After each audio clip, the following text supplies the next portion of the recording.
Good evening. It's Tuesday, December 16th. Welcome to a new episode of System Update, our live nightly show that airs every Monday through Friday at 7 o'clock p.m. Eastern on the dot, exclusively here on Rumble, the free speech alternative to YouTube. Tonight, there was a truly horrific massacre that took place in Sydney, Australia, in which two people, apparently, according to the government, connected with or at least strongly inspired by the terror group ISIS, remember them, attacked a gathering at a park that is well known in Sydney for being a gathering of Jewish people, especially for Hanukkah season.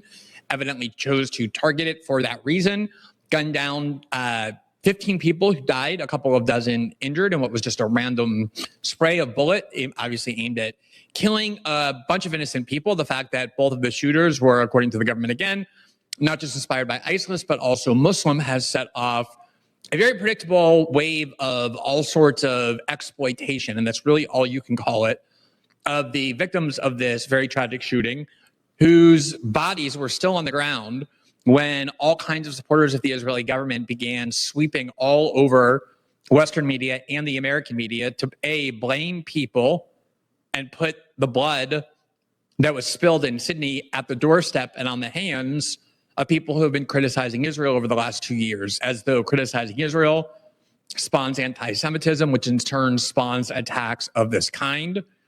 Makes no sense for all sorts of reasons. If, in fact, the shooters were, as the government claims, inspired by ISIS, ISIS notoriously cares almost nothing for the Palestinians or the Israeli conflict with the Palestinians. In fact, ISIS has been notably uninterested in attacking Israel. Obviously, the animosity of ISIS goes back toward Jews, toward people in the West, long before October 7th. But that's what exploitation means. You take an event that produces a lot of emotions, like seeing dozens of people gunned down while peacefully observing their holiday, and you attempt to exploit it into some pre-existing political agenda, such as accusing Israel critics of spreading anti-Semitism, which in turn endangers Jews around the world. And then that quickly became a call for a crackdown on free speech in the West, which is something that we've seen a long campaign calling for in the West, in order to shield Israel from criticism by essentially criminalizing a wide array of free speech in Israel. So that was one prong of it. And then the second prong of it was to fuel the campaign that we've been covering over the last several weeks, really that I've been covering since I began writing about politics. And so this is a fuel that sustained the war on terror, to try and convince people in the United States and the West more broadly that the main problem in their life, the main threat to all of the things that they're concerned about, isn't Wall Street, isn't the corruption of the bipartisan political class in Washington, isn't the wildly unequal distribution of resources or the sending of their money into the coffers of large corporations that have no loyalty to the United States, the military-industrial complex to finance endless wars, or the proliferation of monopolies that destroy choice, or the access to healthcare. No, the problem is Muslims, and that's where they ought to be focused. Not even sending money to Israel, fighting wars for Israel. No, the problem is Muslims. And so inflamed did that claim become as a result of these attacks that what was once considered to be an absolutely fringe view of maniacs and freaks like Valentina Gomez, who we covered a couple of weeks ago when she went on Piers Morgan and said, I'm running for Congress to expel every single Muslim from America. This was so far outside the Overton window that Piers Morgan and people like him couldn't even believe it. Now it's becoming a fairly mainstream call within the Republican Party. Members of Congress joined her in calling for that as a result. So you see this two-pronged, very interrelated agenda of cracking down on free speech in the West and in Americans when it comes to criticizing Israel, accompanied by the attempt to convince people that Muslims are their problem, not power centers, not Israel, not anything else.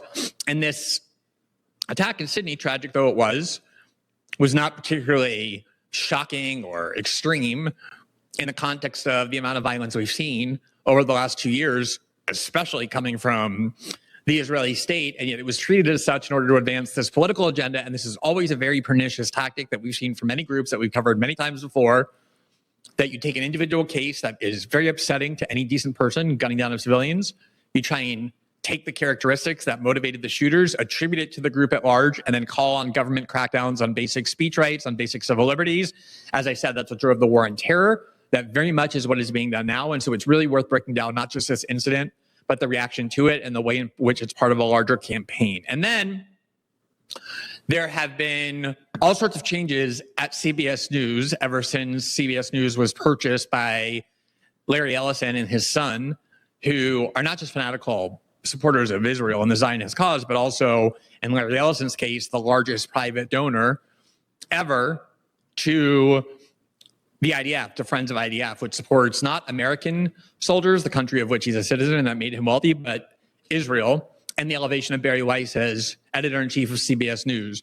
And what happened on CBS after and as part of the coverage of this incident so completely illustrates how overtly propagandistic the objective was of purchasing CBS News. Remember, this is the same consortium led by the same family that is trying and about to acquire TikTok, that wanted also to buy the parent company of CNN, that to watch our American media outlets being turned into an arm of Israeli propaganda right before our very eyes in such a brazen way is also really something worth watching. It was really the first time that Israel was so in the news, that opportunity to exploit it, to manipulate American public opinion was so visible that you can really see the wheels churning at CBS, engineered by Barry Weiss and especially the Ellisons, that is also worth taking a look at. And then finally, there was a very much talked about article in Compact magazine that confirmed what a lot of people already believe, but it really broke it down in a very personal way. And it describes how efforts to implement DEI, diversity, equity, inclusion, especially in the world of media and Hollywood, wasn't just some misguided, well-intentioned effort that ended up creating all sorts of inequities, which I think even a lot of once supporters of DEI who are now critics have come to believe, that it was just like very nice, well-intentioned effort to correct some inequities in our society with racial discrimination and the like that just went too far, that replicated some of the errors, but in fact was far more pernicious than that. Did really kind of a aggressive hostility toward the one group that was perceived, perhaps correctly or not, of being the beneficiary of anti-DEI policies for so long, which was not just white people, white men in particular, and is really set out to exclude, and effectively did end up excluding, huge numbers of them from almost every field, which is the sort of thing that led to the alienation of young men, their inability to get jobs, the sense that society is has it out for them, that is affirmatively against them. And this is the sort of thing that in turn is inspiring the backlash of a lot of white men feeling like they have been targeted, that they have been unfairly treated, that their lives are basically impeded no matter how much they work because of these systems. And I'm not saying that I buy into that argument 100%, but this is an article that really does explore the questions in a very effective way, which I think is why it went viralized. And of course, it's feeding a lot of these movements, a lot of these popular podcasters and new people who have emerged on the political scene purporting to speak on behalf of this population that feels so aggrieved, and that you can make a case has been aggrieved, regardless of whether other groups were previously aggrieved in the same way. And if you think they were previously aggrieved in the same way, then those groups that had been previously aggrieved developed a very strong sense of resentment toward society, a sense that they were being unfairly treated, anger toward the government, anger toward the country, a sense they had to band together in order to demand a kind of collective rectifying of the injustices they face. And so, of course, any group, including young men in America, young white men in America, are going to react in a similar way if they perceive that they have now been targeted with similar types of exclusion or marginalization or discrimination in order to rectify injustices for which they weren't responsible. We'll probably delve into this more. We'll have some guests on. We tried to get a couple of guests on tonight, but it was short notice, so we weren't able to, but we'll probably have some on during the week because it's a very important part of our political ecosystem, our political discourse. A lot of the sentiments that drove the Trump campaign, that are driving parts of the American right, even parts of the American left, the anti-establishment sentiment, the emergence of people like Andrew Tate and then Nick Fuentes. I think a lot of that is explainable, not entirely, but certainly in large part, by these kinds of trends. It's been very difficult to talk about them, though, because of the fact that it's so saddled with all sorts of jargon and all sorts of accusatory language about taking one or the other and what it means about you, that rational, sober examinations have been very difficult. I think now that we feel like we've kind of reached the point of the peak of what might be called wokeness or DEI, and are now on the backside of it, of kind of retreating from it. We have some space to kind of examine in a more sober way, in a more data-driven way, exactly what it is that happened. I think this article does a very good job of doing so. Obviously, a lot of other people do as well, which is why it's been so widely discussed. So I just want to give my own thoughts preliminarily on that, and then we'll delve into some of the more substantive aspects later in the week. All right, before we get to all of that, a couple of very quick programming notes. System Update is also available in podcast form. You can listen to every episode as well as watching it 12 hours after the first broadcast live here on Rumble, on Spotify, Apple, and all the major podcasting platforms. Where if you rate, review, and follow the show, it really helps spread the visibility of the program. Finally, as a reminder, we are independent journalists doing independent media, and as such, we rely on the support of our viewers and members, which you can participate in by joining our locals community, where you get access to a wide range of exclusive benefits, exclusive content. But really, it's the community on which we most rely to support the independent journalism that we do here every night. All you have to do is click the join button right below the video player on the Rumble page, and it will take you directly to that community. For now, welcome to a new episode of System Update, starting right now.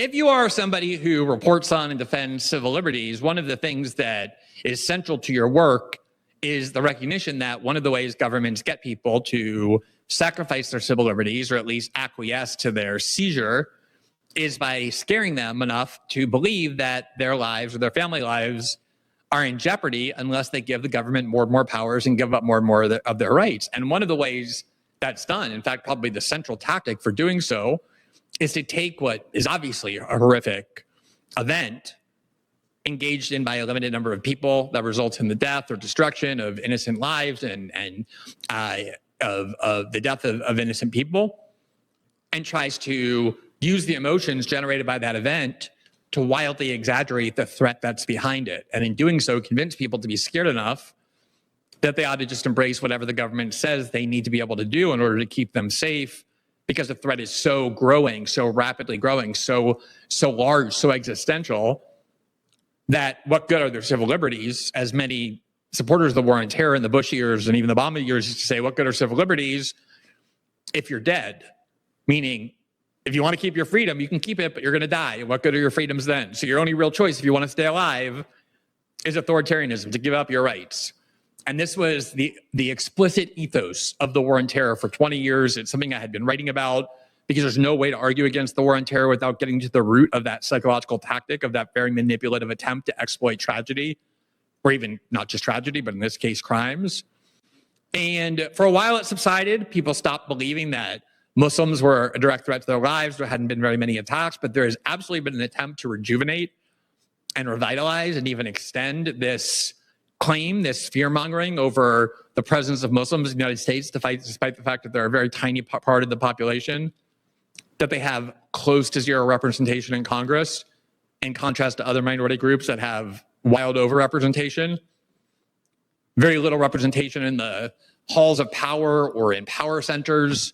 Nonetheless, the idea that Muslims are a great threat to the United States, that they're taking over, has become central to the campaign to crack down on civil liberties in all sorts of ways, in exactly the way we saw during the war on terror, and I would argue even worse. Now, the worse the precipitating event is that allows this kind of propagandistic exploitation, the easier it is to convince people that anyone like me who objects is somehow minimizing the crime or is blind to the danger. And sometimes if you don't wait a respectable amount of time for people's emotions to die down, it can be an even more difficult battle. But I've come to learn that you can't wait very long for people's emotions to die down, because once their emotions die down, the propaganda that others have been propagating and exploiting the emotions, those remain fixed. And once the emotions subside, so do people's interest in examining what exactly it is that they ingested in their brain, and it sort of stays there, and then like a virus begins to grow and metastasize, and you really do have to attack it and address it right when it happens. So the event that is precipitating a lot of this is what is obviously a heinous, unjustified attack by two people who, again, are alleged to be Muslims. I believe the Australian government today said one of the attackers is an Indian national who has been in Australia for many years. So these are not newly arrived immigrants. They're not illegal immigrants inside of Australia. They both seem to have been there legally. The argument of the Australian government, or the initial investigation, suggests that they have an alliance with or an allegiance to ISIS. There are preliminary reports that they traveled to the Philippines, where parts of the Philippines remain kind of a hotbed for ISIS activity, maybe to get training there, maybe to plan there. A lot of it is still unclear to the investigative stages, but it seems reasonably clear, although we should absolutely wait for the investigation to conclude, that this was perpetrated in the name of ideological adherence to ISIS, and it clearly did target a gathering of Jewish people. There's no question about that in Sydney, who were not gathering for some sort of march for Zionism or the Israeli attack in Gaza, but for traditional Hanukkah ceremonies in a park that is known for that in Sydney. So the horror of the crime is manifest. 15 people lost their lives. There's more than a couple of dozen injured, I think some in very critical condition. The death toll might climb. So any decent person obviously looks at this and is horrified.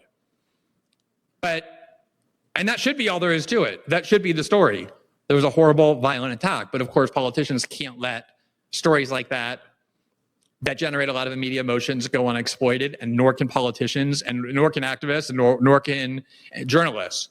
So there's a lot of exploitation, a lot of multiple level exploitation of what's happening in Sydney, not just in Australia, not just in the West, but especially here in the United States, that I think reveals very vividly a much broader propaganda campaign that has been underway for the last couple of years.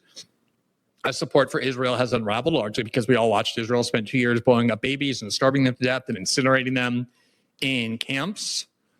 And playing a starring role in all of this is the new version of CBS controlled by the Ellison family, as well as the person they installed despite having no experience in television, but a very long proven record of loyalty to Israel, which was Barry Weiss as the director of the editor-in-chief of CBS News. So let's just take a look, first of all, at what it is that happened. Here from the New York Times, this was yesterday. Australian police plan to charge suspect in the Bondi massacre. Quote, officials said a father and a son killed at least 15 people at a Jewish holiday celebration. More than 3 dozen others were hospitalized, including a surviving suspect. Quote, Australian police said on Monday that they expected to bring criminal charges against the surviving gunman in a deadly shooting spree that targeted a Jewish holiday celebration in Sydney. The authorities said they had concluded that the attack on Sunday at Bondi Beach, which they said was carried out by a father and son, was an act of terrorism. Prime Minister Anthony Albanese told the Australian Broadcasting Corporation that they had acted alone and that there was no evidence they were part of a wider terror cell. At least 38 people remain hospitalized following the mass shooting. Hundreds of people had gathered at the beach, a famed half-mile crescent of sand for a Hanukkah event. Children played as music and bubbles filled the air until the attackers emerged from a silver hatchback near a pedestrian bridge and opened fire. Gunshots ripped through the celebration. Here is, I believe, a police investigator in Australia, Chrissy Barrett, talking about what the investigation in its early stages has revealed. Early indications point to a terrorist attack inspired by Islamic State, allegedly committed by a father and son. There is no evidence to suggest other individuals were involved in this attack. However, we caution that this could change given it is early in our investigation. So this is a classic, what the West calls terrorist attack. And we've done many shows before. I've written many articles about what terrorism means and the very selective way in which it's applied. We don't need to get into that now. Whatever the colloquial definition of terrorism is, this certainly fits it. I don't have any discomfort, except for a broader abstract discomfort with the word terrorism and the vagueness of the term. But I don't have any problem with applying it in this case. I think we all understand what that means. Assuming the investigation in its early stages is correct, these are two Muslims with allegiance to ISIS who purposely targeted a gathering of Jewish people for political aims. And as I said, no decent person can defend this. This is not a gathering of Israeli officials or Israeli government officials or military officials, which present different questions. These are just ordinary Jews in Australia who were targeted randomly. I don't think anyone decent can offer any kind of remote justification for that. Now, what is more than debatable, I think quite objectionable, is the obvious attempt to take this crime perpetrated by two Muslims, and according to the Australian government, which has been quite pro-Israel in a lot of ways for a long time, not fully, but overwhelmingly, and to say, oh, look, these are two Muslims acting in defense of their religion, even though ISIS is not just a religious group, but a very political group as well, with a lot of political grievances, not just religious ones, but it's certainly a religious group as well. And to say, okay, look, here are two more Muslims who engaged in a heinous crime. We're now ready to take this crime and connect it to other crimes that were also perpetrated by individual Muslims and make sweeping generalizations about the evils and the dangers of the world's second largest religion, a religion that has more than 1 billion adherents across the world. I think it's actually 2 billion adherents. In fact, it's close to Christianity, which is the world's largest religion. It's just a little bit behind. And this is obviously something that is being done with a political agenda, a quite obvious political agenda. There, however, is one complicating factor in this series of events, one unfortunate complicating factor for the people who are trying to exploit it for this political agenda, which is that there was one person who was on video performing with remarkable heroism, the kind of physical courage and self-sacrifice in defense of innocent people that he did not know, where he put his own life in jeopardy in order to try and disarm and disable the terrorists who were shooting. He could have just run away, but instead he ran toward the shooters in an effort to save huge numbers of innocent people. And the internet saw this video and everybody began to heap praise on this hero. And that is the definition of heroic. Certainly one of them, when you sacrifice your own life to try and save the lives of innocent people whom you do not know. And everybody was applauding this and praising this in contrast to the monsters who perpetrated the crime. And then it turned out that this hero is himself a Muslim. He's a Syrian Muslim who immigrated to Syria, and here's from the Sydney Herald Morning, focusing on this far more inspiring part of the story. Quote, Bondi hero prevented a massacre, stopped gunmen advancing on a helpless crowd. Quote, Ahmed al-Ahmed saved more than 30 people when he prevented one of the Bondi shooters from advancing on a helpless crowd. Ahmed, who is being held around the world for his bravery, told his lawyer that he charged at one of the gunmen on Sunday after seeing he was walking toward about 30 people lying on the ground attempting to avoid being shot. Ahmed is recovering at St. George Hospital in Calagrap after sustaining about 5 bullet wounds that were sprayed across his left arm during the attack. The 44-year-old tobacco shop owner is the father of 2 daughters, aged 5 and 6, and arrived in Australia from Syria in 2006. So this, to me, is about as vivid of an example of the extremely large problem I have with this tactic of taking the very horrific acts of individual members of a group. And of course, not the first Muslims who engaged in acts like this, but you tell me the group that that is without a large number of individual members in it who have not engaged in truly gruesome behavior. I often have people on X, whenever I mention my family, or even when I don't mention my family, whenever I just say something that bothers them about something totally unrelated, they'll post to me all sorts of articles about a gay couple who adopted their kids and molested them. And for everyone that they can show me where they do, I can show them 10 of heterosexual couples who adopted children who got arrested for abusing and molesting them, or stepfathers who molested their stepdaughters, or uncles who molested their nieces. So this tactic is always this very anecdotal way of trying to defame and villainize groups. It's just so blatantly anti-intellectual, so easily manipulated and deceitful. So in general, I've always had a large problem with it. But in this particular case, it's very, very difficult to explain, I think, why it is that the actions of the 2 shooters are attributable to demonstrate the overall violence and barbarism and danger posed by Muslims, but the extraordinarily heroic act of the person who intervened, knowing that it was a gathering of Jews. He's a street vendor who lives in Sydney for the last 20 years after emigrating from Syria. He wasn't intervening to save the lives of Arabs or Muslims. He was intervening to save the lives of innocent Jewish people.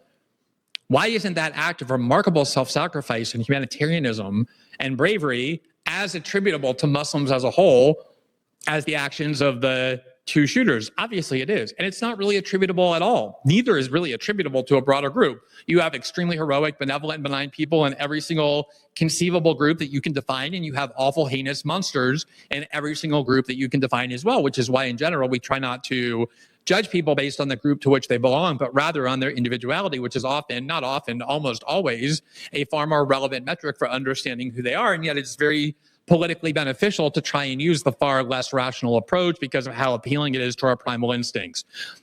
All right, let's get into now the people who tried to instantly exploit it based on all of these lowly, deceitful, manipulative tactics that I just described. And you'll be unsurprised to learn that one of the leaders in the effort to not just demonize Muslims, but to go far beyond that and blame not just Muslims, but critics of Israel and its conduct of the war in Gaza, critics of the United States financing of Israel, the argument that people who spent the last 2 years harshly condemning Israel for what it did in Gaza, that these people are responsible for exercising our constitutional right as citizens of the United States, as citizens of the West whose governments are paying for this war. When we exercise our constitutional right to criticize Israel, to object to our government paying for it, we now stand accused of not only spreading anti-Semitism, but inspiring attacks of the kind that happened in Sydney. Again, as though adherents of ISIS need a bunch of college kids at Columbia or podcasters condemning Israel for their treatment of Palestinians as though ISIS cares anything about that. The whole thing is a fraudulent connection. But you'll be unsurprised to learn that one of the people who immediately took the lead in not just issuing demands to the West, but actually threats to the West, that they better start acting to not just reduce, but start crushing and suppressing criticism of Israel or stand guilty of being responsible for these kinds of attacks, was Israeli Prime Minister Benjamin Netanyahu, who coincidentally is a person formally charged as being a war criminal at the International Criminal Court and stands accused of committing genocide by all sorts of scholars of genocide, including Israeli ones. Here's what he went on television and said, speaking in Hebrew earlier today. On August 17th, about 4 months ago, I sent Prime Minister Albanese of Australia a letter in which I gave him warning that the Australian government's policy was promoting and encouraging anti-Semitism in Australia. I wrote, "Your call for a Palestinian state pours full fuel on the anti-Semitic fire. It rewards Hamas terrorism. It emboldens those who menace Australian Jews and encourages the Jew hatred now stalking your streets. Anti-Semitism is a cancer. It spreads when leaders stay silent. It retreats when leaders act. I call upon you to replace weakness with action, appeasement with resolve. Instead, Prime Minister, you replaced weakness with weakness and appeasement with more appeasement. Your government did nothing to stop the spread of anti-Semitism in Australia. You did nothing to curb the cancer cells that were growing inside your country. You took no action. You let the disease spread. And the result is the horrific attacks on Jews we saw today." I want you to think about how distorted that is, how twisted and demented it is, but also how emotionally manipulative and probably in a lot of ways effective it is for certain people. The Australian government, who Netanyahu is trying to blame, not subtly but explicitly, for creating a climate of Jew hatred and anti-Semitism that enabled and fueled and was responsible for the massacre that happened in Sydney. The Australian government did not participate, for example, in the International Criminal Court action to ask that the court condemn and convict Netanyahu and Israel of committing genocide. The Australian government didn't call for the elimination of Israel as a state of Jews. They didn't condemn Zionism or oppose Zionism. The crime that the Australian government committed, for which Netanyahu is now trying to exploit the emotions around the Sydney attacks in order to not just condemn for Australia, but obviously to make radioactive and off limits for any government, was the call of the Australian government, which just so happens to be the bipartisan policy of the United States for the last 8 decades, is to recognize a Palestinian state. So in Netanyahu's formulation, if you believe in the humanity of Palestinians, if you believe in the right of self-determination and autonomy, not just autonomy and self-determination for Jews, but also for Palestinians, about as benign of a policy as you could possibly announce And he was joined by a lot of European countries in doing so. Just for that, Netanyahu accuses the government of Australia, the Prime Minister of Australia, of essentially having the blood of Jews on his hands for calling for the recognition of a Palestinian state and therefore spreading anti-Semitism. This is the reason why Israel is losing the information and PR war in the United States, because people are sick of being badgered that way, sick of being manipulated that way and bullied that way, of being told that if they don't immediately proclaim their allegiance to and support for every single last thing the Israeli government, this foreign government, demands of them, it means they are evil people, they're bigoted people, they're racist people who are going to have terms attached to them designed to destroy their livelihood and reputation forever. People have had it with that. And the idea that calling for a Palestinian state is what inspired ISIS to go and kill a bunch of Jews is so deranged and far from anything that a minimally rational person could even begin to accept as an argument that shouldn't be laughed at. But Netanyahu knows what he's doing. He's not speaking rationally. He's speaking to the very primal anger and fear and disgust that people have for the two Muslim shooters who did this, and is trying to redirect it away from Israel and toward anybody who in any way supports policies that oppose the desire for Israel to dominate Palestinians forever. I just want to give you a sense for why anti-Semitism has completely lost any of the sting that it once possessed, why no one cares any longer if they're called anti-Semites, why calling people anti-Semites doesn't even barely dent their reputation anymore, whereas 10 years ago it would pretty much be a career ender if you were called it in any meaningful sense. Benjamin Netanyahu, Israel supporters have single-handedly not just made that term empty, but made it a term of resentment. And so while it's sickening to watch on the one hand, on the other, I hope they continue to do things like this. Here's what he was talking about when claiming that the Prime Minister of Australia actually has blood on his hands and was responsible for the spread of Jew hatred. This is a statement from the Department of the Prime Minister and the Cabinet in Australia, again, following the policy of numerous European states, including many who have armed Israel and funded Israel, have been overwhelmingly pro-Israel at the UN forever. This is all the policy was. Title, Australia recognizes the state of Palestine. Quote, effective today, Sunday, the 21st of September, 2025, the Commonwealth of Australia formally recognizes the independent and sovereign state of Palestine. In doing so, Australia recognizes the legitimate and long-held aspirations of the people of Palestine to a state of their own. Obviously, this statement assumes that Israel will continue in its current form, that Israel will continue to be an ethno-state dominated by Jews.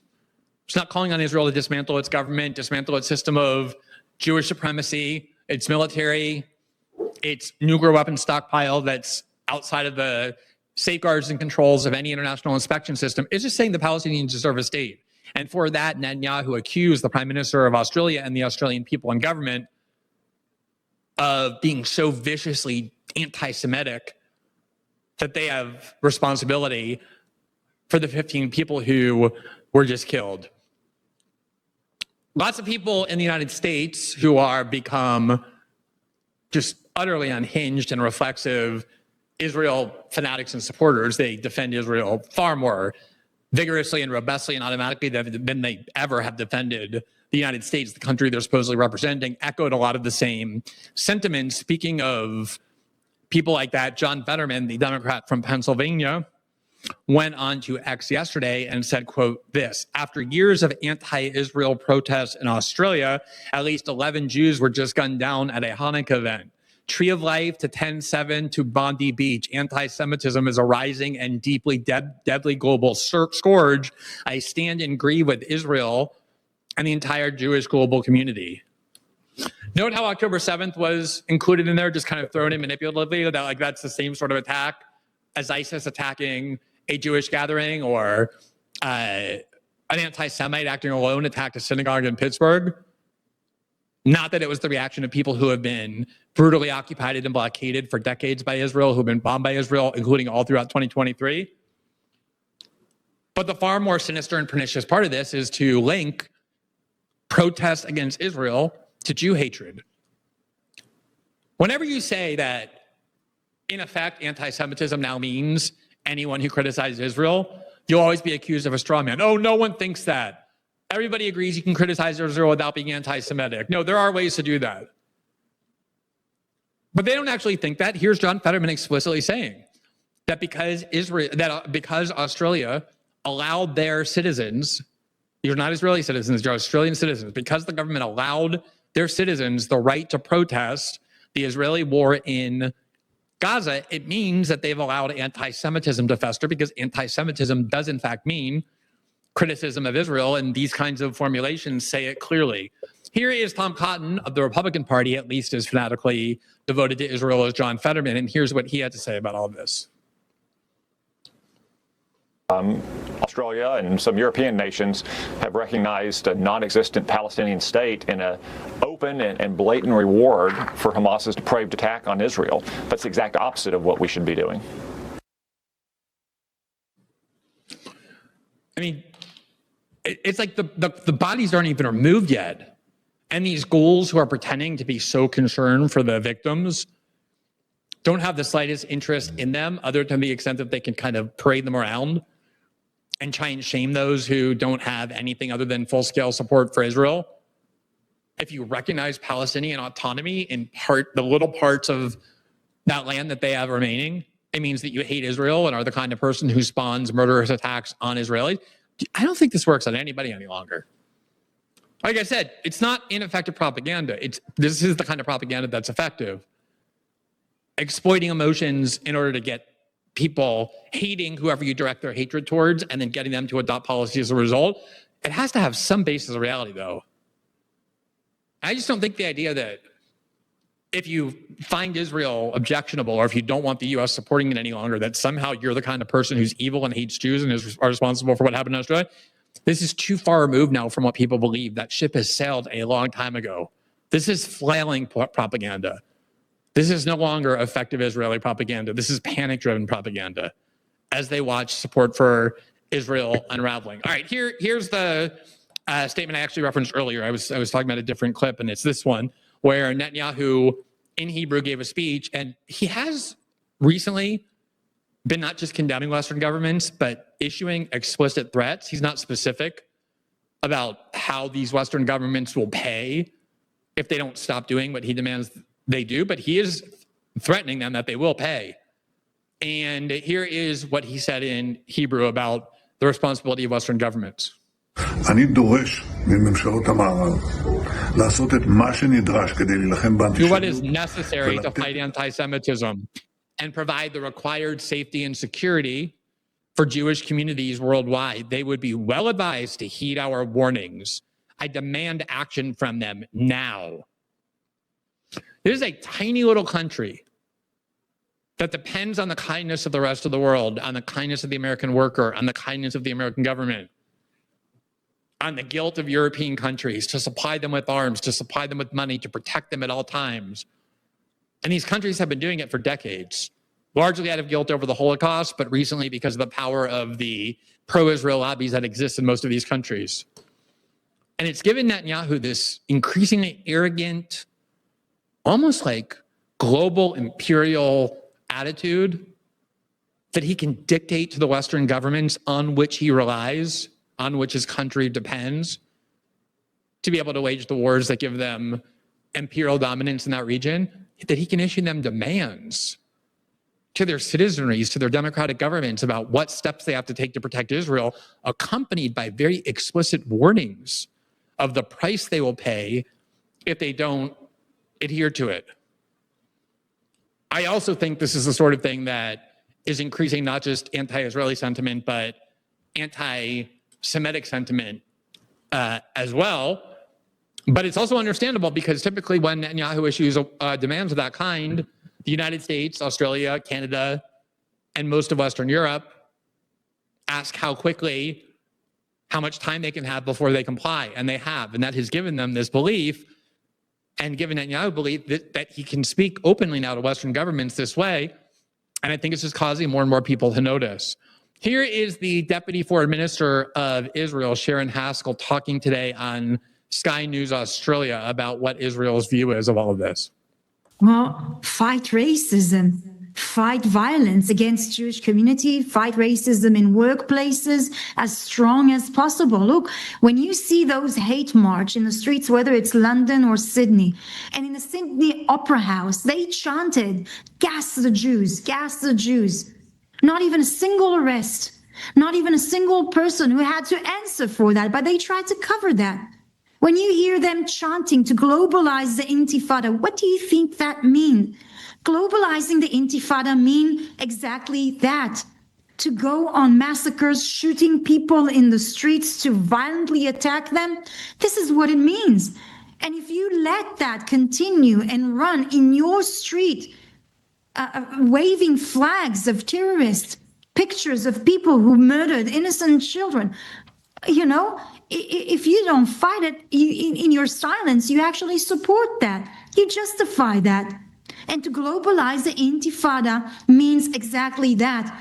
A terrorist attack on a beach in Australia where Australian civilians are being murdered and killed. This is what it means. So when you hear that, start acting, enforcing, persecuting, punishing, so that people understand this is absolutely unacceptable. No racism, no violence will be accepted, not in Australia and not in the UK either. Let's leave aside, just for the moment, the sickening irony of a high-level Israeli official going on television and purporting to be so morally outraged by the killing of innocent civilians, given what we've all watched Israel do, especially over the last 2 years, but for many, many decades. Leave that aside. That's an obvious point. It is amazing to just watch these Israeli officials, again, this tiny little country, just so openly spread throughout all of Western media and go on television and start demanding that these governments crack down on speech that in their countries people have the right to express. When these campus protests in the United States first broke out for the first several months, and Israel supporters were petrified of them because student activism in the past has been very effective. It was a big factor in it single-handedly prevented Lyndon Johnson from seeking re-election in 1968 over the Vietnam War, created a lot of turbulence in the 60s. It helped bring down the apartheid regime in the 1980s. A lot of that boycott South Africa energy came from college students. College students typically or people that age, younger people, are more politically active in those ways for their own families. They have the energy.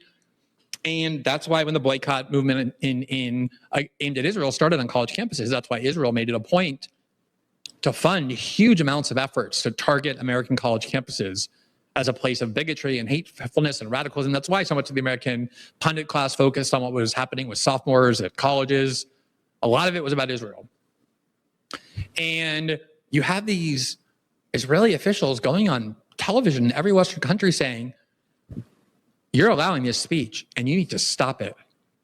And I remember when those campus protests broke out, and there were a lot of people in both political parties calling them criminals and terrorists, including under the Biden administration. The Biden White House is what really set the groundwork for considering these protests against the Israeli war in Gaza to be anti-Semitic, even though the encampments were filled with Jews, all things we've been over before.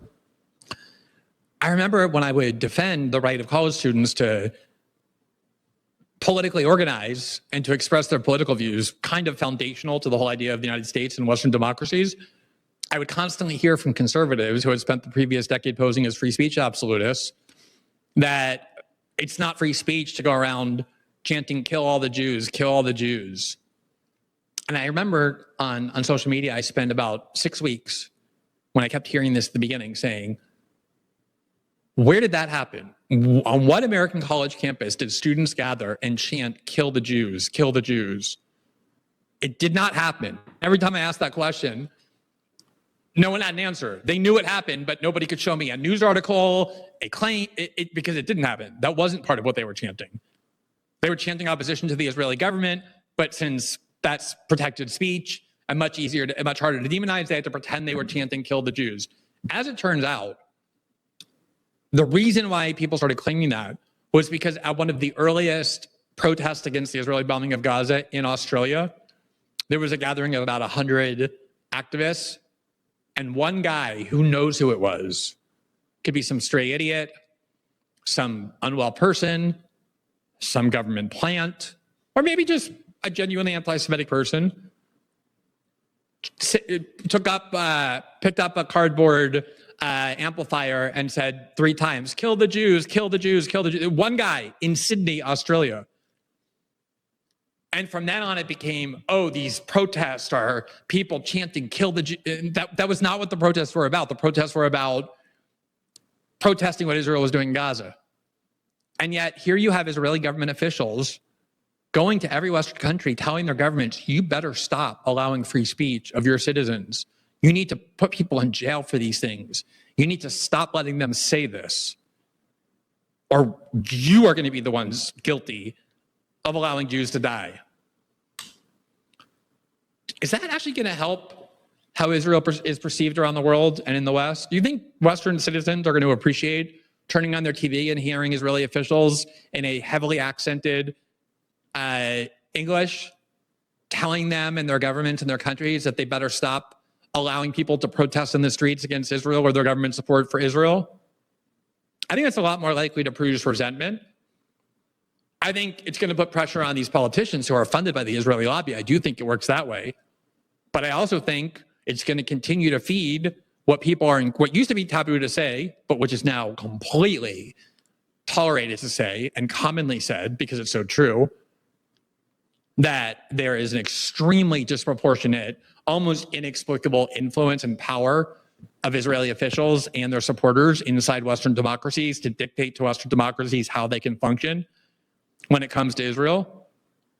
And as support for Israel has unraveled, they've become more out in the open, more explicit. John Mearsheimer has talked about this, one of the pioneers of making public how the Israeli lobby operates, that they have been forced out into the open in a way that they never wanted to be.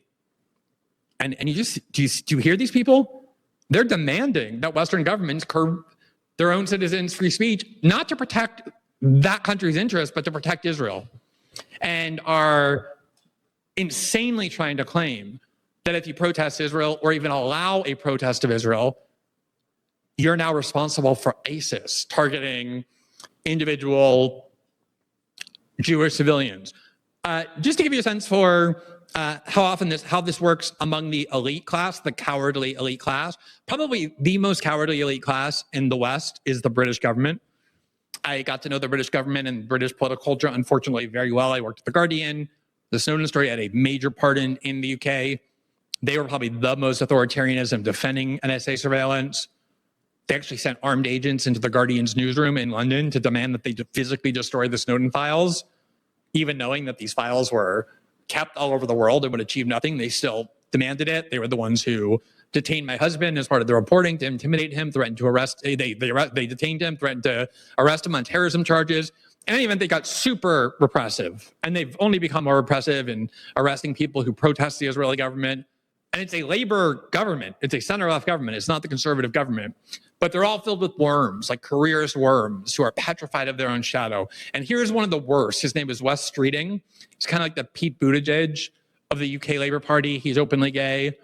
But he's like I don't even want to call him centristy because like there's too much credit as though he has a set of beliefs.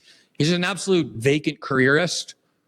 And as the current British Prime Minister, Keir Starmer, shortly after being elected, has shockingly high, almost historically high levels of hatred and disapproval among the British people.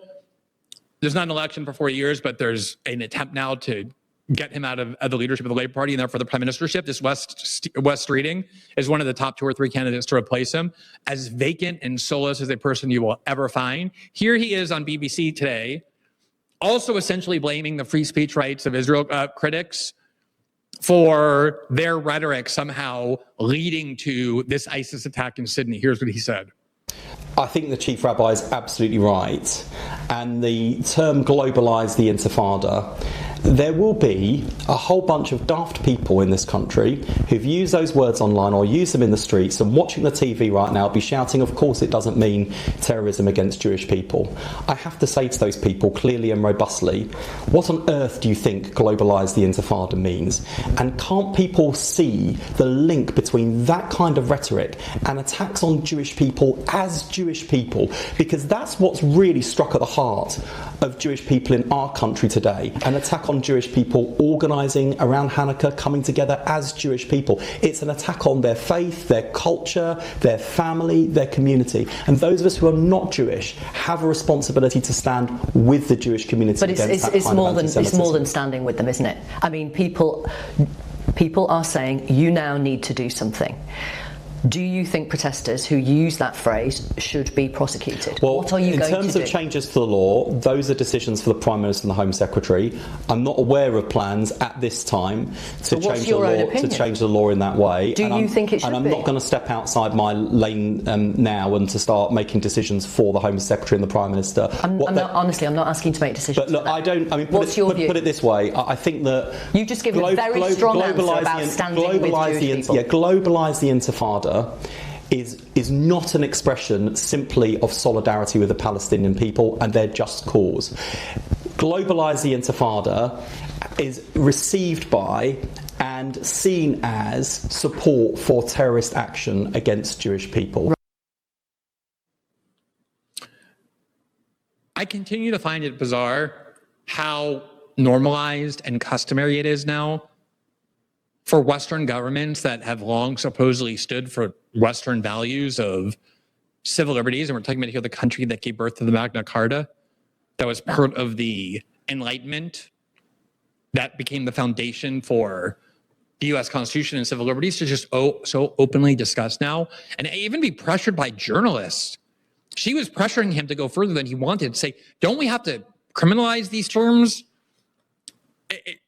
They have explicit discussions now about which political terms, which political ideas ought to be criminalized to the point where police come to your home and arrest you. And of course, that happens in the UK. It happens throughout Western Europe. And yes, right-wing speech is often targeted, but in the UK in particular, they have spent months now arresting anybody who wears any kind of clothing or carries any kind of signage in support of a pro-Palestinian group called Palestine Action, because the Israeli government, the UK government, at the behest of the Israeli government, characterized it as a terrorist group, which means it's not just illegal to join that group, but it's illegal to express any support for them. In fact, it's illegal to even protest the government's designation of them as a terrorist group. They never killed anybody. They never tried to kill anybody. The worst they ever did was they spray painted 2 planes at a military base that the UK government was using to help the Israelis destroy Gaza. And for that, they got called a terrorist organization. And so you have 70 and 80-year-old women going to protest every Saturday against the Israeli war in Gaza. And if they have a sign that says Palestine Action, they get arrested. And now this journalist is saying, don't we have to do more? Don't we have to even ban more of these phrases? I just want you to realize, think about what Israel has done here so successfully in the West with the help of Western governments. Every form of protest against the Israeli government is deemed illegitimate. If you want to support a boycott of Israel, again, boycotts are unbelievably common political tactic. It was used by civil rights leaders. It was used to stop the apartheid regime in South Africa. And boycotting Israel is a way of saying we're going to boycott Israel until they withdraw their illegal occupation from the West Bank and their blockade of Gaza. It's a, by definition, peaceful means of protesting. But that got criminalized in Europe. Advocacy of boycotting Israel is considered a crime. It's hate speech in Europe. And in the United States, the Trump administration has succeeded in basically making it illegal despite the First Amendment. Huge numbers of red states and even some Democratic states have said that if you support a boycott of Israel, you're not eligible for contracts for states. They've even made hurricane relief.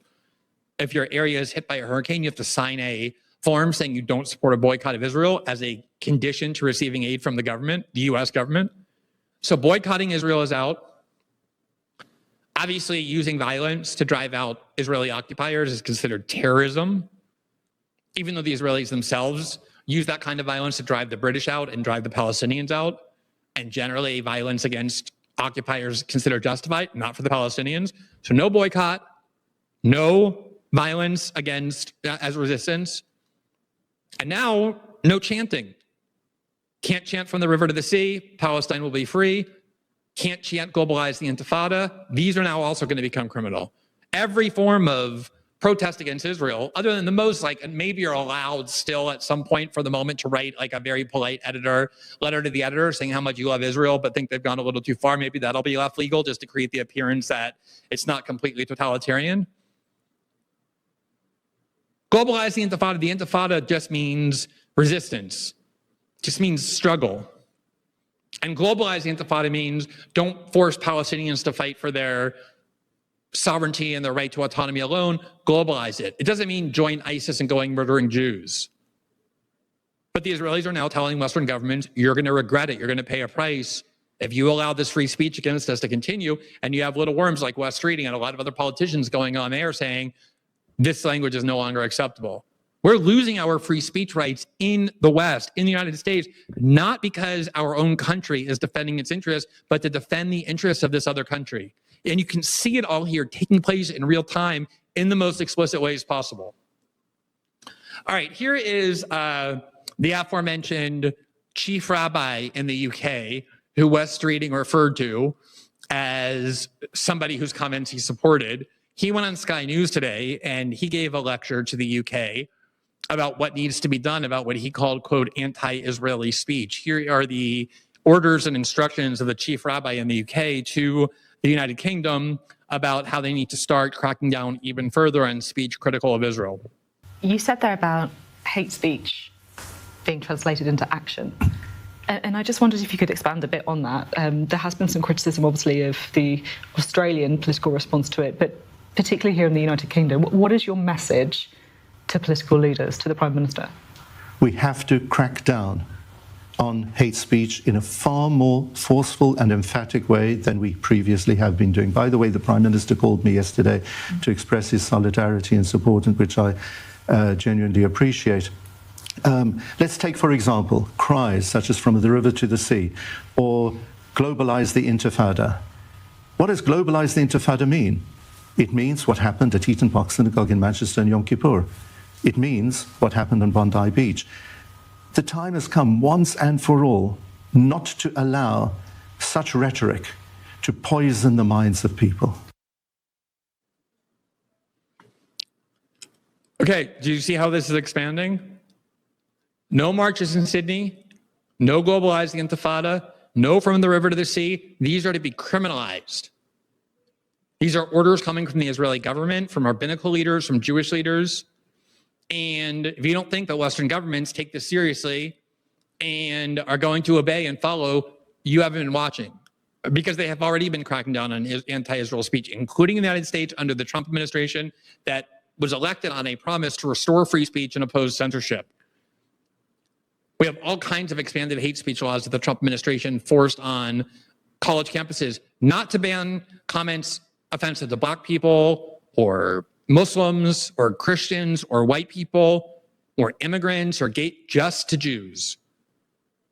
Codes that take a whole variety of common views of Israel or Jews that were once perfectly legitimate to express, even if a lot of people didn't believe them, and to turn them into something legally sanctioned. Now, it's not only happening in Western Europe. Here, first of all, is Ted Deutsch, who is the head of the American Jewish Committee, and he's on a little tour, media tour, talking about all of this. And he had very similar marching orders. Here's what he said.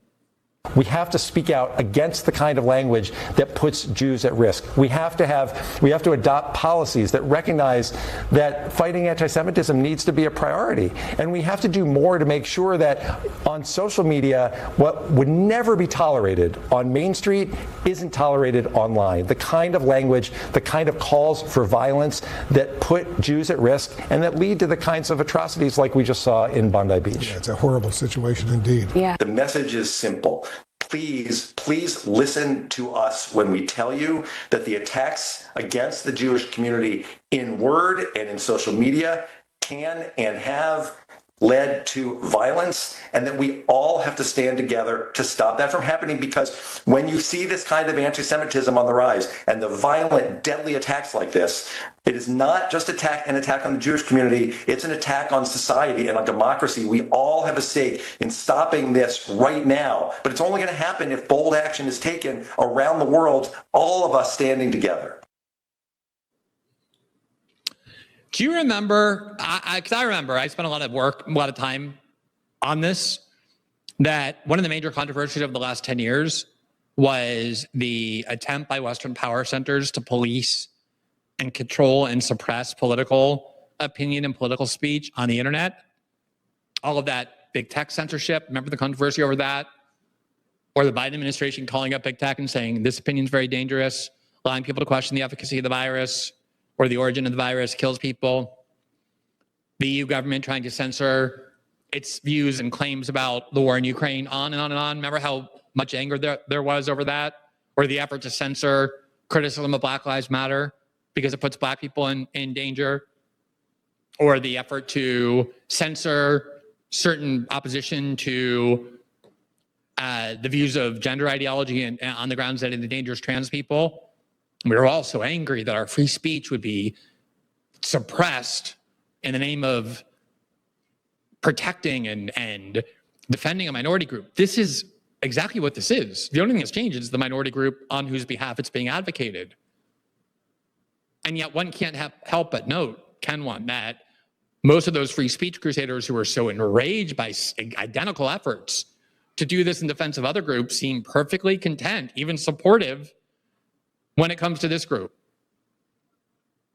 And remember, let's not forget that TikTok, the single most popular social media app among young Americans, and one of the top 2 or 3 apps that Americans voluntarily chose to use to get information, to express their views, to politically organize, to find community. Originally, the proposal was to ban it because the Chinese controlled it. That went nowhere. And it was only after October 7th when Democrats became convinced that one of the reasons Americans were turning against Israel is because TikTok allowed too much criticism of Israel and showed too much carnage that Israel was producing and blowing up babies every day. Only then did the TikTok ban gather steam and finally pass with the Biden administration's support and lots of Democratic votes and Republican votes. And then it was forced to be transferred into the hands of Larry Ellison, the largest single donor ever to the IDF, whose son also now owns CBS News and installed Barry Weiss there to ensure a pro-Israel orthodoxy. This is not a joke.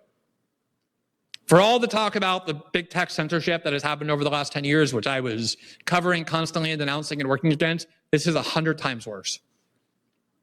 This is an extremely coordinated, systemic effort to take control of American internet and social media and other major outlets of information dissemination to re-propagandize the American people on behalf of Israel.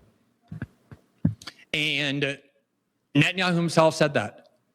Netanyahu said, when he was meeting with a bunch of American influencers trying to encourage them how to defend Israel online, that at least as important as the wars Israel fights militarily is the information war on the internet, and their greatest success was the forced transfer of TikTok into the hands of some of Israel's most fanatical supporters, the richest or second richest person in the world, Larry Ellison, who at the same time is buying CBS News and trying to now buy CNN.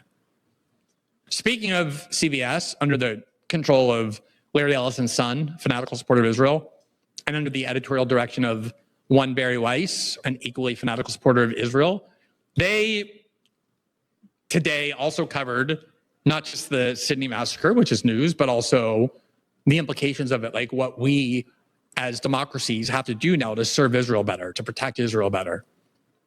And in order to do that, CBS News, under Barry Weiss's direction, decided to invite onto the airwaves to tell us what we had to do as an American people, not an American citizen, but an Israeli citizen, which is so ironic because it has become this kind of consensus conservative ethos. And it really emerged after Twitter made public the locations where a bunch of Twitter users were, and a bunch of them posing as MAGA supporters turned out to be in Indonesia or the Philippines or wherever. People like Matt Walsh, tons of other people started saying, we don't care what you think about our country. You're not an American. We don't care what you think. You have no right to comment on our country. even though we comment on other countries all the time. I mean, Americans constantly condemned Australia's policies in COVID or Canada's treatment of the truckers.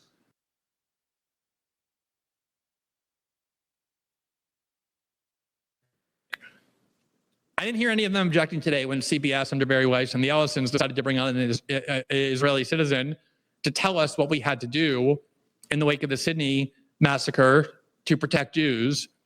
And I want you to listen to the very first question that after they called this Israeli on to tell us what we had to do. Listen to the question that they asked her. Let's play this. So anti-Semitism is a shape-shifting conspiracy theory, and what it shifted into today is this Israel-related Jewish hatred, Israel-related violence, and it is lethal. Now, when any group is under attack, you're looking for government intervention, of course, and then also civilian allies. So as we stand here right now, what can we do to help Jewish people feel safer?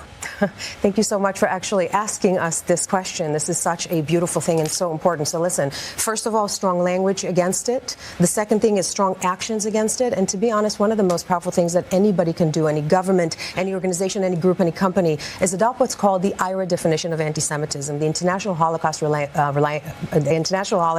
Alliance definition of anti-Semitism is a non-binding, non-legal definition, the prism from which to see what anti-Semitism is, because a lot of people don't understand what it is. If you understand what it is as a company, as an organization, as a government, you can actually fight against it. And we need to acknowledge this threat is real. This threat is lethal. It's killing people, and we have to stop it. It has to stop. Yeah, no, Tishby, thank you so much for joining us. Thank you so much for having me. All right. Can you believe that? So this ISIS attack happens in Australia, and that Barry Weiss, David Ellison-led CBS News decides in response to call an Israeli citizen onto our network news to tell us what we as a government and country need to do to better protect Israel and Jews. And the question that this journalist asked, and remember, these people know they now work for Barry Weiss. These people know they work for David Ellison. They know they're part of a news organization that sees its mission as serving a foreign government, and that their jobs depend upon aligning with that mission. And it was like a hostage video. It was like scripted North Korean television. The question, she came on and she said, you need to get stricter on the language that you allow. And he didn't say like, well, what about our First Amendment rights? Are you really saying that people who criticize Israel are now responsible for hating Jews, as she tried to link them? If he had asked a single pushback or adversarial question, he probably would have been fired on the spot. You know what he asked her instead? He said, whenever something like this happens, the question is what our government can do about it. So please tell us, Ms. Israeli, how we Americans and our government can serve you better. What can we do to protect you and make you feel safe? Tell us what we need to do for you. I mean, I think this is something that has become, again, this used to be much more subtle. But it's now so out in the open that I actually think this is going to, as sickening as it is to watch, I think it's going to backfire. And she said the most important thing you can do is adopt the radically expanded definition of what anti-Semitism actually is. It doesn't just mean you hate Jews. That's the definition that I was referring to earlier, that Europe adopted into its code that criminalizes a wide variety of criticisms of Israel, and that the Trump administration forced on colleges. You're not allowed to say that Israel is a racist endeavor, even though you can say that about every other country, including the United States. You're not allowed to compare the actions of the Israeli government to Nazis, even though you can compare the actions of every other government, including the United States, to Nazis. You're not allowed to say that people in the United States seem to have a higher loyalty to Israel than to the United States, even if some of them come out and basically admit that they do. You're still not allowed to say that. You're not allowed to say the Jews were responsible for the killing of Christ, even though lots of people read the Bible quite validly to say that. Not that all Jews for generations bear responsibility, but the people who were Jewish worked with the Romans to kill Jesus. It's sort of historical fact. That's not allowed. It's a censorship law that these idiots who work for CBS, and I kind of want to be generous because their jobs do depend on not pushing back on this, but like if you're a journalist, you're not supposed to have political opinions, but you're supposed to have a commitment to certain basic values of journalism like free speech. And there she is, this Israeli citizen telling us we can't have free speech anymore. We have to adopt censorship codes for her country. And they're like, oh, thank you so much. No pushback, because CBS News is now a place where Israel criticism is not allowed. And if you think of being hyperbolic or speculative, I ask you to take note of this Wall Street Journal article from less than a month ago, November 20th. The title was, I want to blow this up, how Barry Weiss is trying to overhaul CBS News. Quote, according to executives familiar with the plans, foreign correspondent Chris Livesay was among the staffers who were going to be let go as part of company-wide layoffs in the works before Barry Weiss's arrival. In an email to Weiss, though, he spoke of his affinity for Israel and suggested he was being, quote, bullied and isolated for his views, according to a person familiar with the matter. Weiss weighed in on the layoffs and spared Livesay, people familiar with the move said. Other CBS News correspondents said that Livesay wasn't bullied for having pro-Israel views. He knew exactly how to save his job. He told Barry Weiss, look, I know you want to fire me. I know I'm part of your layoff plans. I know I don't fit into CBS News. Just want you to know, though, I love Israel. I love Israel. I love the foreign country that you love. And I've been going around CBS News saying how much I love it, how much I support it, how devoted I am to it. And I've been bullied. I've been stigmatized. And then magically, Barry Weiss removed him from the list of layoffs. Because the layoffs are not designed to get rid of poorly performing journalists or people whose functions are unnecessary or repetitive. It's designed as an ideological purity test. Not one having anything to do with the United States, in which CBS News is based, but one having to do with the foreign country called Israel, that CBS's new owner, David Ellison, and its editor-in-chief, Barry Weiss, are both fanatically devoted to. And if you had any doubts about what happened there, just look at the behavior of those people who called that Israeli woman on to tell us what we had to do for her country, and just how I mean, imagine interviewing someone and saying, tell us what we can do to better serve you. Actually, you know what it reminds me of? When the Biden administration first got inaugurated and Jen Psaki became the press secretary, it was very obvious that Brian Stelter had a sort of, let's say, unhealthy, bordering on creepy affection for Jen Psaki. And he would do segment after segment about how the truth has returned to the White House press briefing room in the form of Jen Psaki. And he finally got to interview her. He was so excited. I know he got a new suit for it that his wife helped him pick out. He took the part of his hair that was left and brushed it extra to impress her. And I'm not kidding. He's interviewing, real journalist Brian Stelter, interviewing on CNN the person who speaks for the president of the United States, the person to whom you're supposed to be most adversarial. And he had the opportunity to ask her about anything the Biden administration was doing. And his first question was, I know that you often have criticism of the job that we do. So I want you to tell us, what can we do better? How is it that we can help you help us? Jen Psaki, please tell us how we can serve you better. What can we do to please you more? That was the question Brian Stelter asked of her, because he was, of course, a Democratic partisan. And he wanted to understand how they could do a better job in servitude to the Biden administration. It was creepy, it was gross, it was unjournalistic, but at least he was saying that about his own government. These CBS News people who now work for David Ellison and Barry Weiss are saying exactly the same thing. Please tell us how we can serve you. Please tell us how we can change our laws to please you, to help you, to protect you, to make you feel better and safe, even though you're not an American citizen. But they're not asking that of an American. They're asking that about an Israeli. And they're not asking about how they can serve better. The U.S. government would do bad enough. They're asking how they can serve this foreign government on the other side of the world. A government to whom or to which the owner of the network and their boss have made very clear their whole lives they maintain principal loyalty, which, by the way, is something that if I were on campus, an American college campus, and said, I'd be deemed punishable for anti-Semitism, since you're not allowed to say, even though it's so blatantly true for so many people, that a particular Jewish person has greater loyalty to Israel than to the United States. This is the sort of thing that's happening. It's not new with the Sydney massacre, but it's unbelievably visible, which is why I wanted to take you through it, and to see how desperate they are, and then therefore how explicit it is. And as I said, there's other aspects to it. There have been members of Congress who have called for the expulsion of all Muslims. I'm talking about all Muslims, Not illegal immigrant Muslims, not Muslims who say things critical of Israel that are deemed treason. I always laugh. I'm amazed whenever someone says, we don't want people in our country who hate the United States, when what they've actually done is criticize Israel. And I always have to say, but Israel's a foreign country. They're not talking about that. They're saying all Muslims. I mean, the First Amendment guarantees freedom of religion. You can pick whatever religion you want and practice it, no matter how weird people think it is. Or just have none at all. That's like foundational to our government. They want to eliminate that. They want all Muslims out of the United States. That's becoming increasingly acceptable in the Republican Party to say. And I believe part of that is the operation to try and distract Americans from the role Israel is playing, as well as from the other power centers that are ruining their lives, and try and focus them on a group of people who are basically powerless inside the United States. We covered that last week, so I won't repeat that. But that's a big part of this too.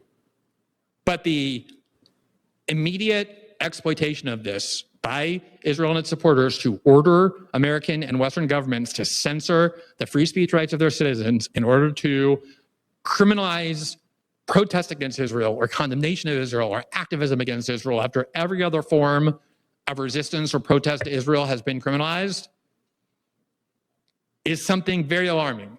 And I say that, by the way, as a Jew too, who, despite the fact that I think anti-Semitism is incredibly weaponized, cynically exaggerated, I do think the biggest danger in spreading anti-Semitism is this sort of thing. You keep going around the world and telling people that they're going to lose their rights because some foreign government somehow has a lot of power in their country and is demanding it, and directly going on television and giving out orders to governments to saying, prevent your citizens from criticizing us upon pain of being prosecuted. Tell me what's going to spread anti-Semitism more than that. I can't really think of much. Other than, I guess, spending every day for 2 years blowing up babies in the name of a Jewish state. That probably fuels a lot of anti-Semitism as well. But that's for other people to worry about. My interest is in the protection of the rights that we're supposed to have, and the way that they're being eroded, again, not in the name of serving the interests of our country, but of some foreign government that has really convinced itself and a lot of other people that they have the moral right and the political power to go around the world, no longer just issuing instructions, but accompanying them with explicit threats about what will happen to government if they don't instantly comply. And I think the more this backfires and the more the polling gets worse, the more panic and desperation you're going to end up seeing. All right, we had a second segment planned.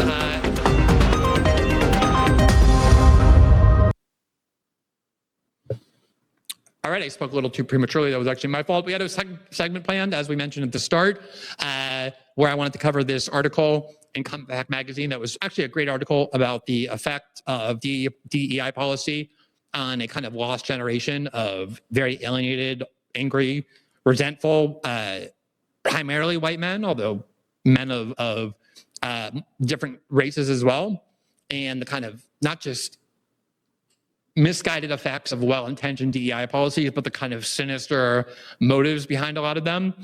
It was a very in-depth, provocative article. It's been something that's been widely discussed. I think the article did a great job framing it. I don't want to rush through it. And as I said, we're probably going to have a guest or two on who has worked on this more than I have. I thought about it a lot. I think it informs a lot of different things, including a lot of political sentiments that people struggle to understand about the United States, about why certain views and people who express those views have become increasingly popular, despite the views of a lot of other people that what they're saying should make them radioactive and not popular.